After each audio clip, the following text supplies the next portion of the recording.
무엇보다도 성도님들과 오늘 처음 이곳에 오신 새 생명 여러분들과 함께 가을을 마음껏 느끼며 이 아름다운 계절을 주신 하나님께 은혜와 사랑을 드릴 수 있는 시간을 마련해 주신 우리 최선 목사님과 또 교육자분들께 깊은 감사를 드립니다.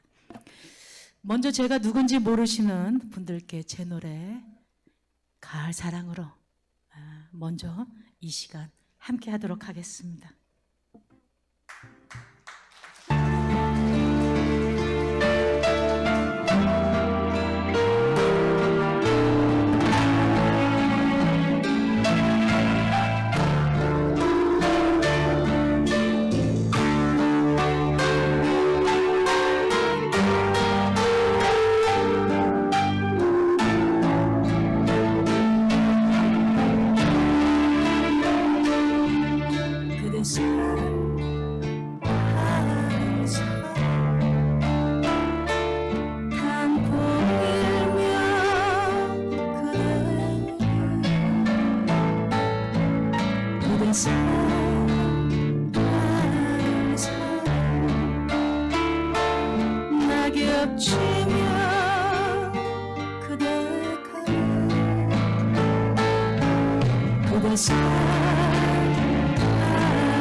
감사합니다. 들어보시니까 아시겠죠? 그래 제 노래 들어보시니까 이제 아실 것 같아요? 네, 그러면 아직도 이 노래로 부른 가수가 왔다고 빨리 문자를 보내서 못 오신 분들 여기 오면 로또 맞으니까 빨리 오시라고 전하시기 바랍니다. 여러분들이 여기 오시기 전에 저는 오픈되다 보니까 블로그에 아마 다 찾아보셨을 거로 검색해 보니까 가수 신객 나오죠. 고향이 어디고 몇 년생이고 뭐 지금까지 데뷔곡이요 무슨 곡이고 이렇게 다 나오는데 저는 솔직히 여러분들 아무도 몰라서 제가 혼자 이렇게 뭔가 좀 이렇게 옷을 다 벗겨진 것 같은 그런 느낌이 들 때가 참 많습니다. 제가 어디를 가든지 많은 분들이 오셔서 악수를 정해주면서 저보다 동갑이고 저보다는 우애시고 저보다는 밑에시네요. 이렇게 하시는 분들이 많으세요. 네, 저는 고향이 제주도입니다. 그러다 보니까 뭐 제주도에 있는 분들이 뭐 여기 계신 분들도 마찬가지시겠지만 우리가 뭐 재벌 2세가 아닌 이상에는 집안의 재벌이 아닌 이상에는 다들 그 힘듦은 다 똑같은 것 같아요. 저도 마찬가지였고 늘 방파제에서 노래를 이렇게 기타를 들고 노래를 하다가 언제 육지를 나갈 수 있을까 하는 그런 생각을 가지고 있었는데 제가 또 모처럼의 기회를 얻게 됐습니다. 제 친구가 마침 서울에 누구를 만나러 간다 그래서 제가 그때 당시에 그러면 저하고 같이 가자고 근데 차비를 다 대주겠다고 해서 가기로 했는데 그때 당시에 제가 제주도에서 서울에 계신 모 분이 올라오셔서 통기타 동아리를 만드셨어요.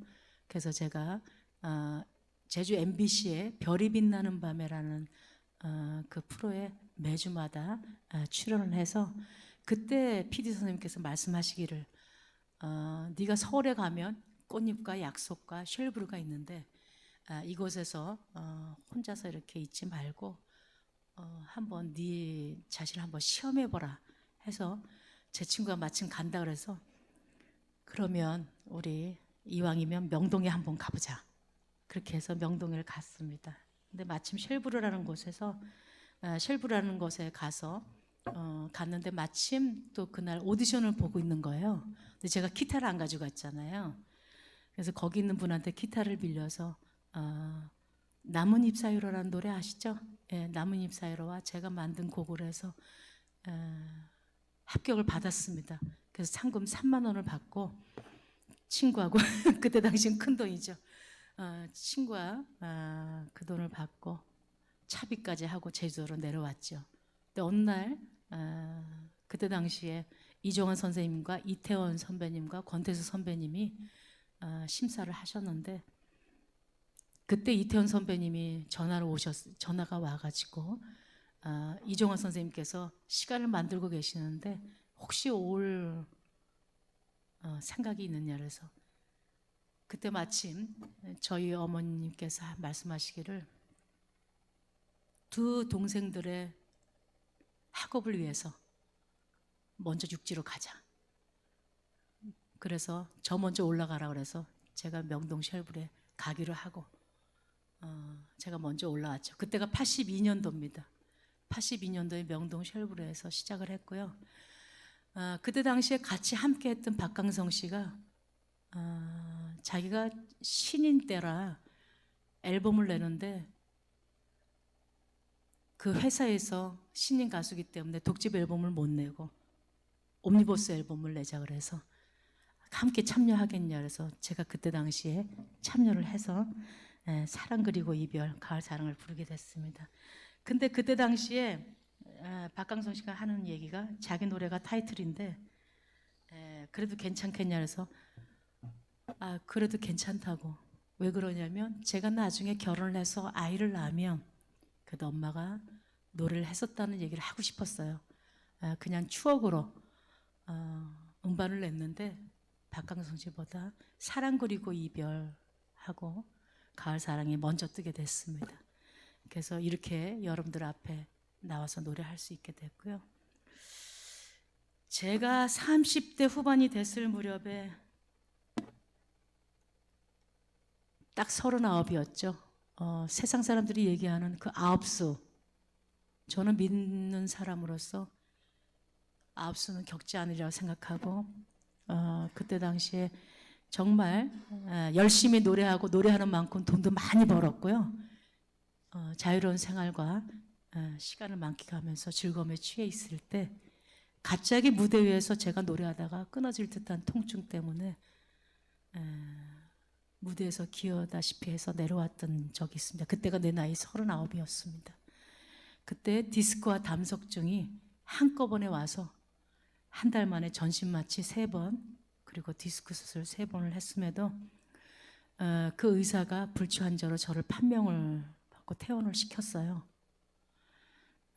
그래서 지금도 달리기를 못하고 까치발로도 못하고 높은 구두를 못 신게 됐죠.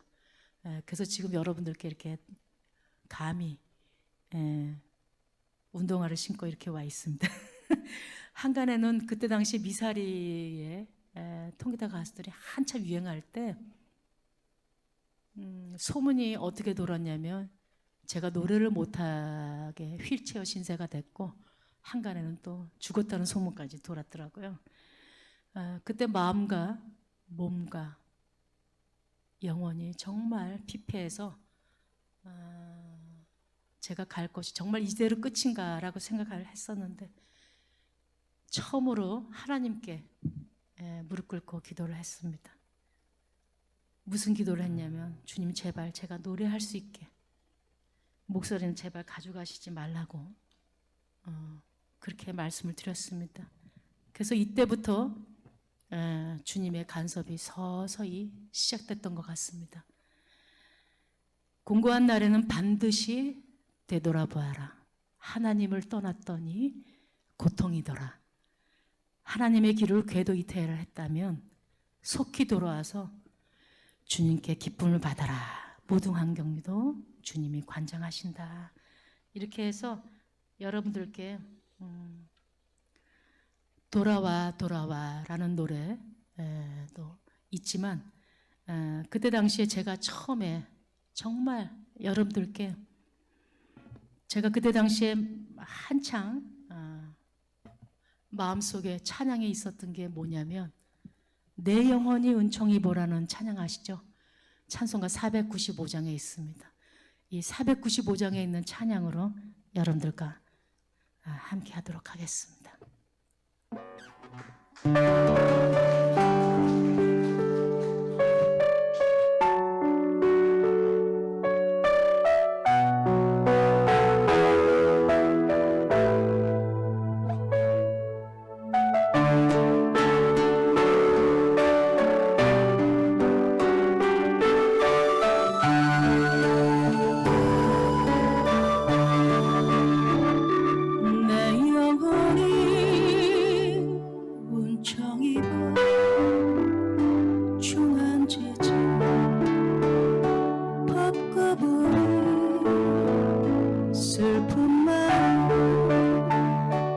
세상도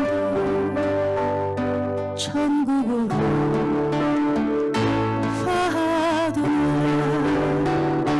할렐루야 찬양하세 내 모든 죄 사함받고 주 예수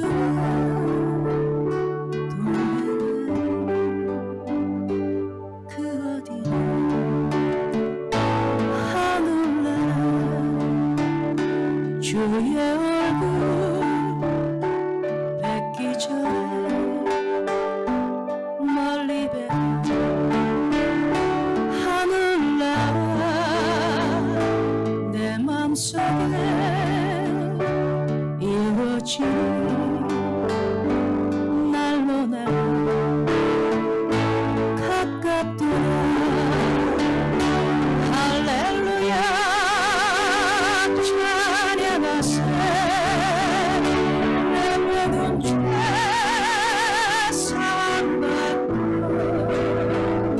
주 예수와 동행하는 그 어디로 하늘나라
동행하리 그 어디나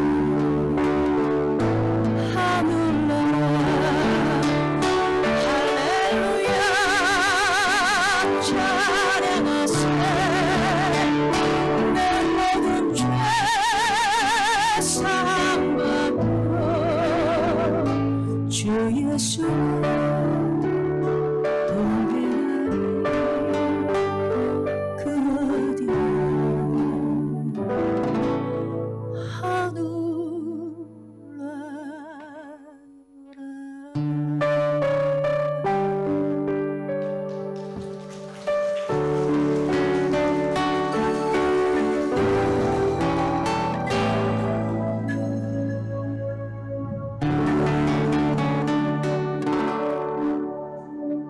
지금도 이 찬양을 부르면 눈물이 앞을 막아서 내 영혼이 은총 입어서 중한제진 벗고보니까 슬픔 많은 이 세상도 천국으로, 그리고 높은 산이 거친들이 초막이나 궁궐이나 내 주 예수 모신 것이 그 어디나 하늘나라라는 이 찬양이 정말 제게는 뜻깊은 찬양이라고.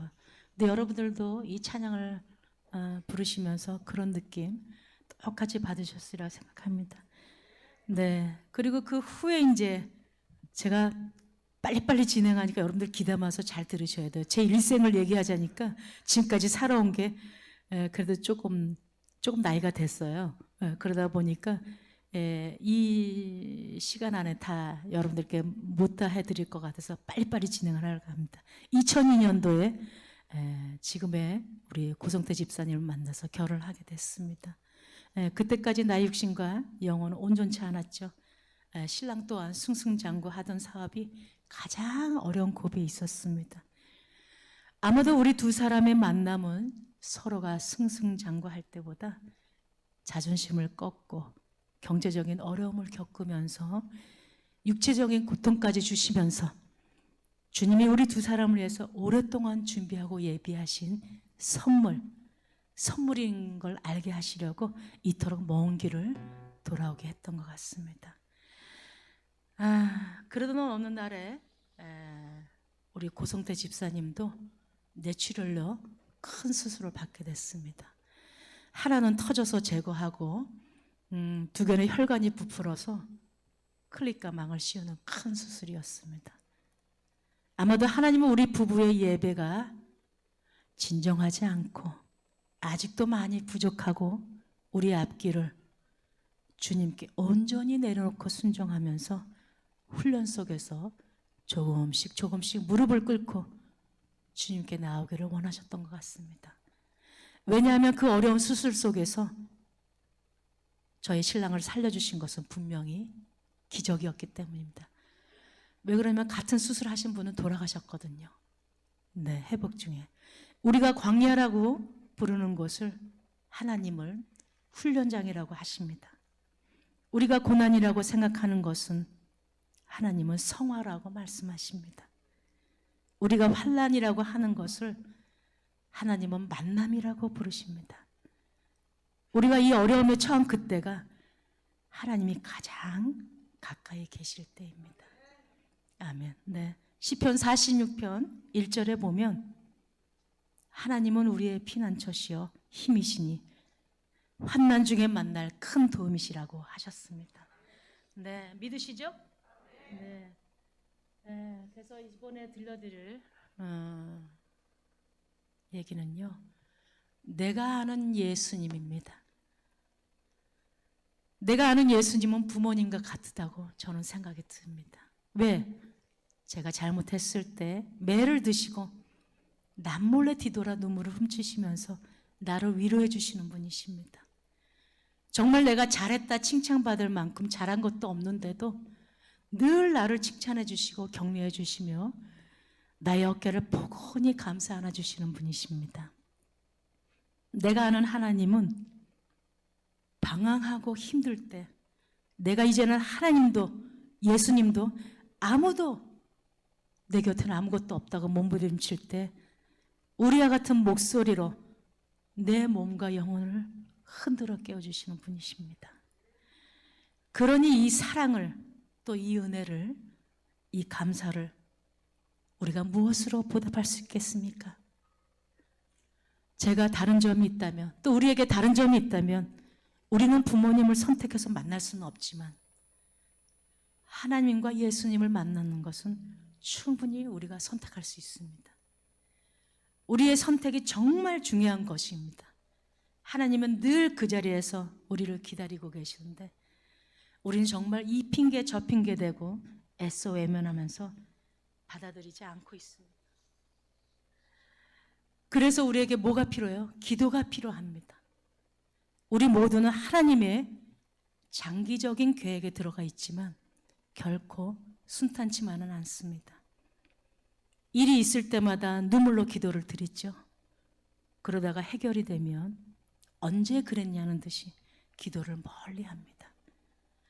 내가 스스로 잘 해결한 것 같이 그러다 또 하나의 문제가 발생하면 이때마다 우리의 마음이 여지없이 흔들리죠. 그 흔들림은 누가 합니까? 사탄이 합니다. 그래도 우리는 끊임없이 주님께 기도를 드려야 합니다. 왜냐하면 신앙은 기도만큼 간다고 합니다. 신앙의 깊이는 기도의 깊이입니다. 기도만큼 진실된 언어는 없다고 합니다. 정말 내가 진실하게 진정으로 기도가 먼저라고 생각한 적이 있으신지요? 지금 내 삶을 바꾸려면 기도를 바꿔야 합니다. 그저 내가 정석으로 목사님 같이, 장로님 같이, 우리 안수 집사님 같이, 권사님 같이 이렇게 기도를 하라는 게 아니에요. 그냥 우리가 부모님과 대화를 하듯이 쉽게 어떤 땐 투정도 부리고 어떤 땐 때도 쓰고 이렇게 하는 것이 하나님과 나와 또 예수님과의 나와의 관계가 더욱더 가까워지는 관계라고 생각합니다. 네, 포기하지 않으면 소망도 생기지 않는다는 그 믿음으로 우리가 기도를 했는지 다시 한번 생각해 보시기 바랍니다. 그래서 이때마다 가장 기본적인 것을 생각하죠. 그것은 주님을 열렬히 사모하는 것입니다. 사모한다는 것은 처음 첫사랑을 겪는 것 같이 우리가 열정을 갖는 것입니다. 첫사랑은 어때요? 지금도 잊혀지지 않죠. 여러분들 마음속에 있어요. 첫사랑이. 제가 가을사랑 부를 때 여러분들 눈빛을 보고 알았어요. 네, 지금 첫사랑을 생각하고 있구나. 네, 사모한다는 것은 첫째, 첫사랑을 겪는 것 같이 열정을 갖는 것이고 두 번째는 사랑하는 겁니다. 세 번째는 열정을 갖고 사랑하기에 우리가 어떻게 해야 돼요? 순종하게 되죠. 네, 제가 첫사랑에게 어떻게 했어요? 그분에게 모든 걸 다 드렸잖아요. 그리고 그 사랑 때문에 울기도 하고 웃기도 했지만 그때만큼 열정적으로 사랑을 한 적도 없고 순종한 적도 없습니다. 그 사모하는 마음만큼 우리에게 큰 은혜가 될 것입니다. 하나님을 사랑하고 예수님을 사랑한다면. 네, 혈류병으로 앓은 여인이 죽을 각오로 주님의 옷자락을 잡으려고 안간 힘을 쓰면서 손을 내밀어서 주님의 옷자락을 움켜쥐듯이 우리가 고난을 당하고 힘겨울 때마다 사모하는 마음으로 또 죽을 각오로 주님의 옷자락을 꽉 붙잡아야 합니다. 그래야 주님이 예비해 놓으신 장기적인 계획에 착오 없이 함께 우리가 동참할 수 있기 때문입니다. 주님이 손잡아 주시면 능치 못할 일이 없습니다. 이사야 41장 10절을 보면 두려워 말라 내가 너와 함께 함이라 놀라지 말라 나는 내 하나님이 됨이라 내가 너를 굳세게 하리라 참으로 너를 도와주리라 참으로 나의 의로운 오른손으로 너를 붙들리라고 말씀하셨습니다. 그래서 여러분들께 제가 찬양 하나 해드리도록 하겠습니다. 주의 옷자락이라는 찬양인데요. 여러분들과 함께 하도록 하겠습니다. 저는 이 노래, 이 찬양을 처음 접했을 때 정말 나는 이 가사같이, 가사를 잘 음미해 보시기 바랍니다. 이 가사같이 나는 정말 죄인이구나 라는 거를 느꼈습니다. 주의 옷자락 해드리도록 하겠습니다.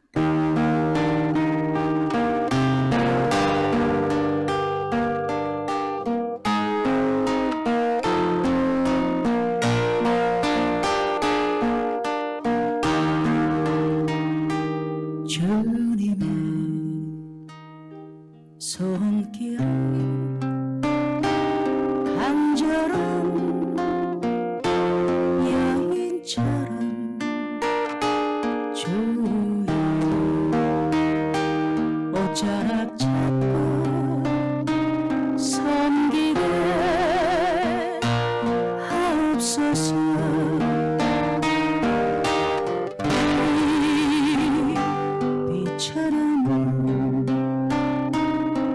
아무것도 아닌 나를 주의 옷자락 잡고 섬기게 하옵소서. 주님의 옷자락으로 피 흘리신 옷자락으로 우리의 모든 허물을 용서로 덮으시는 주님의 사랑으로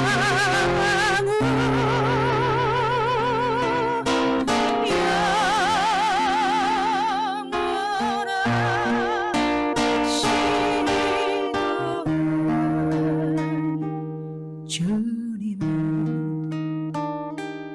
은혜가 간절한 모든 인생 주의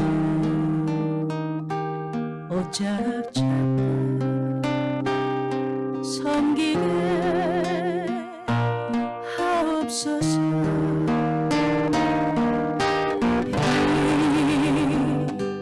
불쌍한 몸 의지할 것 없는 나를 주의 옷자락 잡고 섬기게 하옵소서. 주님의 옷자락으로 피 흘리신 옷자락으로 우리의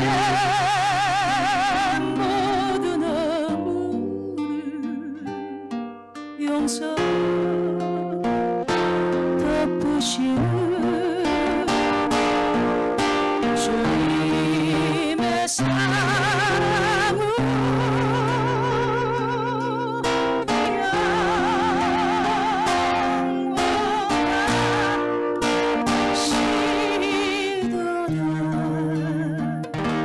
주님의 사랑이 간절한 나의 가슴 주의 옷자락 잡고 섬기게 하옵소서.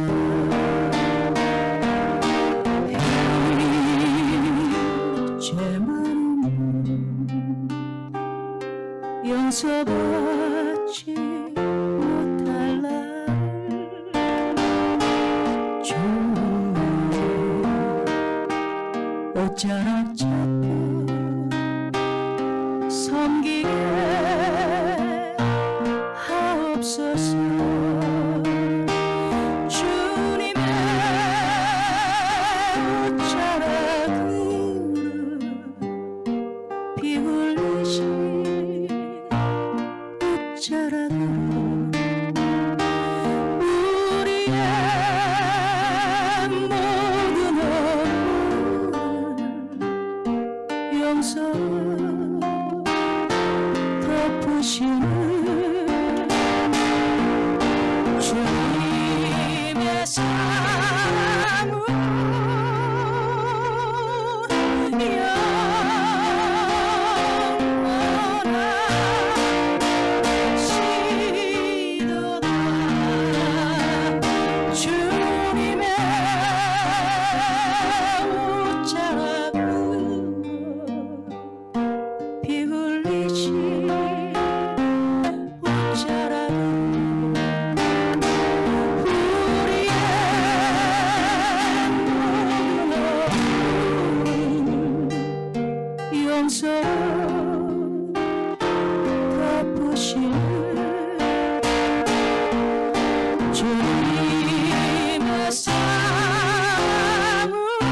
여보세요.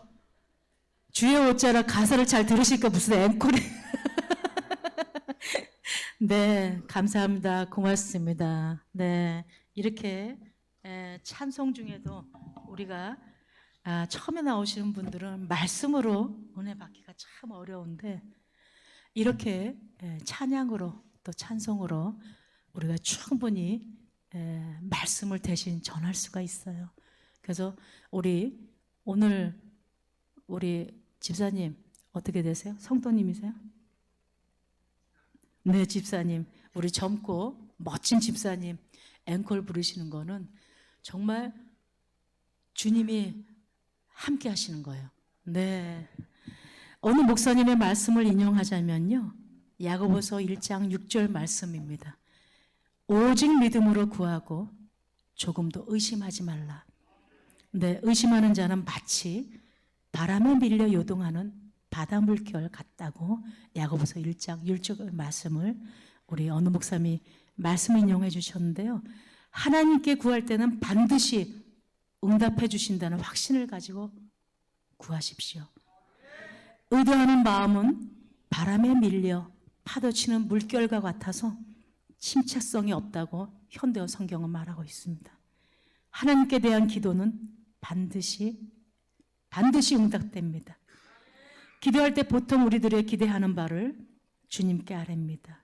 그런데 하나님은 우리들이 원하는 기도 제목을 넘어서 우리들에게 꼭 필요한 하나님 자신만의 방식으로 응답을 해주십니다. 때론 우리가 기대하는 바가 아닌 정반대로 응답되는 경우도 있는데 이는 우리가 기대하는 바를 넘어서 더 좋은 곳으로 응답해 주시는 과정이십니다. 하나님께 대한 기도와 간구는 그렇게 의심이 아닌 그 응답에 대한 확신을 가지고 지속해야 한다고 어느 목사님이 말씀을 해주셨습니다. 제가 아는 분은요, 전도를 위해서 특히 사촌 오빠를 위해서 10년째 기도하다가 드디어 그분이 하나님을 만났습니다. 근데 그 과정이 참 희한하게 결코 있을 수 없는 일이에요. 그분이 좋아하는 운동을 하고 딱 맥주 한 잔을 마시고 집으로 돌아오는 길에 음주단속에 걸린 거예요. 근데 대부분 맥주 한 잔 불면 잘 안 나오잖아요. 근데 이분이 이상하게 그날 걸렸습니다. 그래서 판사 앞에까지 나가게 된 거예요. 그 맥주 한 잔으로 인해서 인생이 바뀐 거죠. 그래서 의정부 법원에 송치돼서 1년형을 받았습니다. 형기를 받게 된 거죠. 왜 그러냐면 그때 당시에 본보기로 그분이 가게 된 거예요. 근데 그분이 감방 생활을 하면서 그 사이에 코로나가 왔잖아요. 그러다 보니까 무료함을 달래기 위해서 그곳에 있는 책을 봤는데 요만한 손바닥만한 책, 빨간 책. 여러분들 아시죠? 네, 저는 이거를 7080에 나가서 성경책이라고 했다가 네 다른 분은 그게 의도가 아니었나 봐요. 네, 맞아요. 신약의 성경이었습니다. 그분이 무료함을 달래기 위해서 성경을 읽다가 문득 예수님 얘기만 나오잖아요. 기적을 일으키는 것만. 그러다가 그 이전에 하나님이 누구신지 갑자기 궁금해진 거예요. 그래서 이분은 집안이 1년에 12번 이상을 제사를 지내는 장손이었습니다. 그러다 보니까 면회 오는 사람은 불신자들이잖아요. 근데 마침 하나님이 또 누굴 보내셨냐면 똑같은 입장에 똑같은 신입을 감방에 들여보내주신 거예요. 근데 그분은 믿음 생활을 하시다가 들어오신 분이에요. 그러다 보니까 늘 성경을 읽고 있는데 이분이 그게 뭐냐? 구약성경, 신구약을 다 읽어. 그러면 나 신약은 다 읽었는데 이곳에서 그 이전에 하나님이 어떤 분이신지 알고 싶다. 그 책을 구할 수 있냐? 그래서 그 책을 구약을 그분이 구해주셔서 구약을 다 읽고 나서 정말 하나님 앞에 나와서 무릎 꿇고 기쁨과 또 영원히 충만한 하나님을 모시는 분이 됐습니다. 예, 정말 기도는 보이지 않지만 능력이 있고 기도는 보이지 않고 잡히지 않지만 힘이 있습니다. 여러분들이 기도의 응답이 없다고 쉽게 포기하거나 그러지 마십시오. 이 사춘오빠에서 이분은 이 사춘 여동생 10년 동안 이분을 위해서 기도해서 우리가 생각지도 않은 감옥 생활을 하면서 1년의 형기 동안에 신구약을 접하면서 하나님을 알고 예수님을 알고 함으로 해서 그 완악하고 정말 고집이 세요. 우리가 전도할 때 가까운 사람일수록 전도하기가 가장 힘들잖아요. 그리고 성격에 완고하고 그 가정에 충실한 사람들이, 그 집안에 충실한 사람들이 더 전도하기가 힘듭니다. 그렇지만 포기하지 마십시오. 네, 기도는 보이지 않지만 능력이 있고, 또 뭐가 있다고요? 기도는 보이지 않고 잡히지 않지만 힘이 있다고 했습니다. 그래서 여러분들께 제가 그동안에 정말 찬양 앨범을 하고 싶었지만 아직도 믿음이 부족해서 그래서 제가 찬양 앨범 못 냈는데 음원으로 낸 평화의 기도라는 이 음원을 처음으로 제가 한번 내봤습니다. 음원으로만 내봐서 여러분들이 음반으로는 잘 모르실 거예요. 네, 그래서 여러분들께 그 찬양을, 이 후배가 샌프란시스코의 그 기도문을 보고 갑자기 생각이 나서 평화의 기도라는 찬양을 만들었습니다. 한번 들어봐 주시기 바랍니다.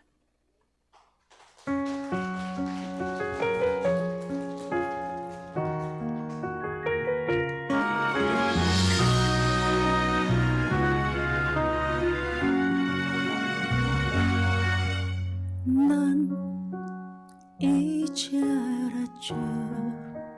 무엇보다도 큰 주님의 사랑, 날 위해 웃어주고 날 위해 울어주신 세상 가장 큰 사랑, 날 내려놓았죠. 주님을 향한 큰 사랑 위해서 오늘도 주만 보고 내일도 주만 보며 이렇게 기도를 해요. 주님의 평화 위해 나를 쓰소서. 이 생명 다할 때까지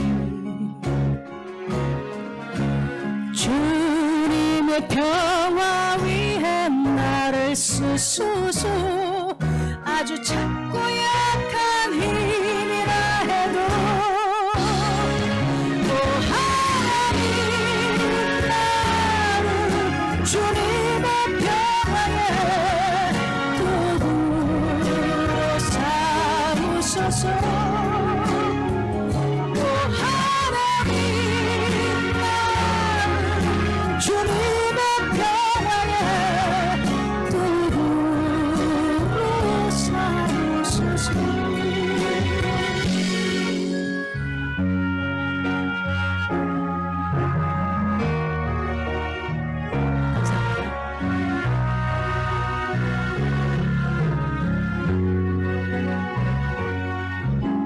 주님의 평화 위해 나를 쓰소서.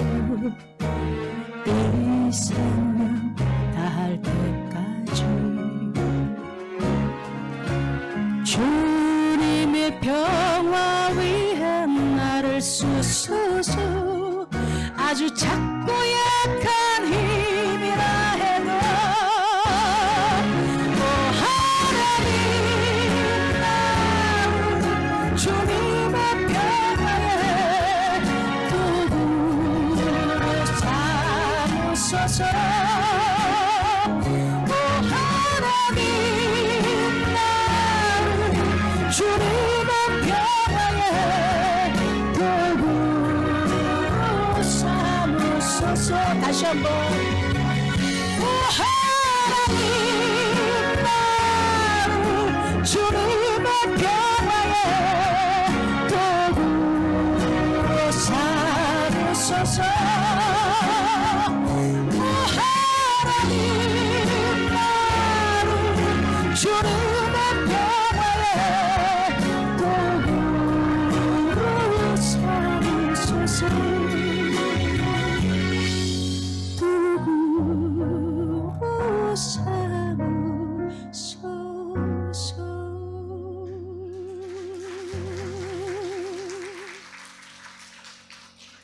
네, 저와 함께 우리 모두 목사님을 모시고 주님의 평화의 도구로 되는 귀한 영혼들 되시기 바랍니다. 고맙습니다. 네, 정말 우리는 주님이 예비해 놓으신 장기적인 계획에 속해 있는 한 사람으로서 참으로 소중한 분들이십니다. 네, 예수를 믿는 자들은 예외 없이 성령을 선물로 받았고 성령은 세상 끝날까지 교회와 함께 하십니다. 성령을 받은 여러분들은 성령을 마음속에 모시고 사시는 분들이십니다. 끝으로 제 노래 소중한 사람을 불러드리고 마칠까 합니다. 오늘 이렇게 전도 축제에 정말 부족한 저를 여러분들께 이곳 세계로 부천교회 커다란 성전에 저를 초대해 주셔서 진심으로 감사드립니다. 우리 최선 목사님과 우리 여러 성도님들 정말 너무너무 감사드립니다. 모든 가정이 축복되시고 또 건강하시며 무엇보다도 주님이 기뻐하시는 거룩하고 성령 가득한 여러분들 되시기 바랍니다. 감사드립니다. 신경이었습니다.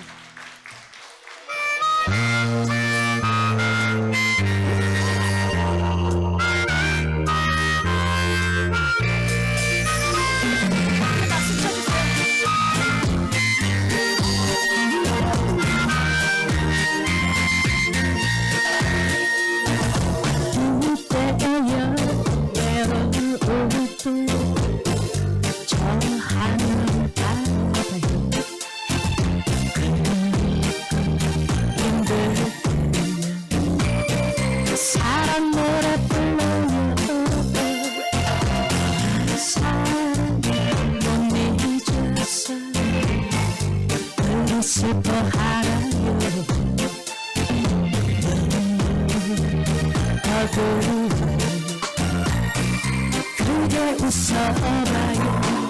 지나가면 모두 아름다운 모습의 이 세상인 걸요. 언젠가는 더 멋진 사람이 찾아올 거예요. 그대 이 세상에서 제일 소중한 사람이죠. 가슴 아픈 기억은 모두 잊어요. 아멘으로 해주시기 바랍니다.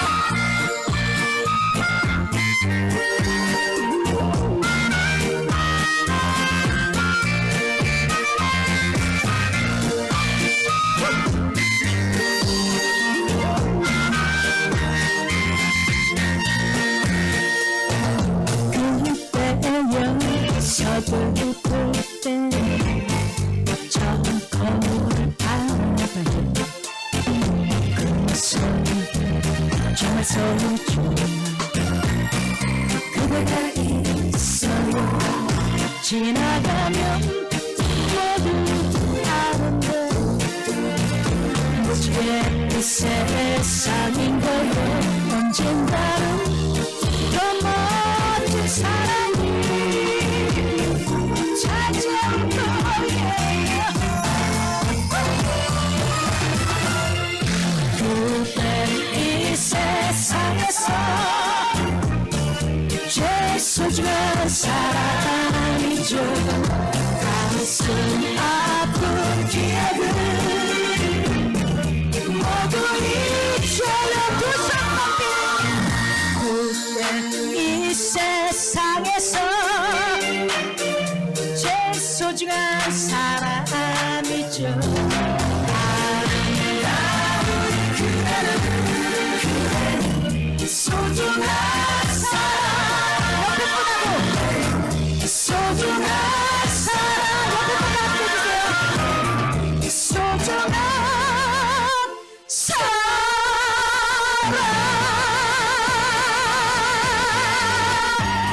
여러분의 진정 소중함 되시고 하나님의 자녀이십니다. 감사드립니다. 오늘 초대해 주셔서 감사드립니다. 신기하였습니다. 고맙습니다.